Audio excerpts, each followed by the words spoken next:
যেখানে সেখানে শক্তি প্রয়োগ করতে হয় না, এই ভিডিওটি তার একটি যথেষ্ট প্রমাণ।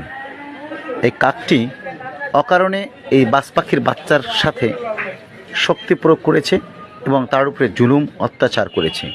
বিনিময়ে এই কাকটিকে তার কঠিন মূল্য দিতে হয়েছে। যখন এই বাজ পাখিটির মা বাসায় চলে এসে যখন দেখে তার বাচ্চাটি অসুস্থ করে ফেলেছে কাক, তখন এই বাজ পাখিটি রেগে অস্থির হয়ে গিয়েছে এবং কোথায় এই কাক পাখি রয়েছে তাকে খুঁজে বের করে তার বংশসহ নির্বংশ করে দিয়েছে এই বাজ পাখি। অতএব বিনা কারণে শক্তি অপচয় করতে হয় না এবং শক্তি দেখাতে হয় না, এটাই এই ভিডিওটির মূল উদ্দেশ্য এবং লক্ষ্য। যদি ভিডিওটি ভালো লেগে থাকে অবশ্যই আপনারা লাইক ও কমেন্ট করবেন এবং শেয়ার দিয়ে অন্যদের দেখার সুযোগ করে দিবেন, কারণ আমাদের সমাজে এই বিষয়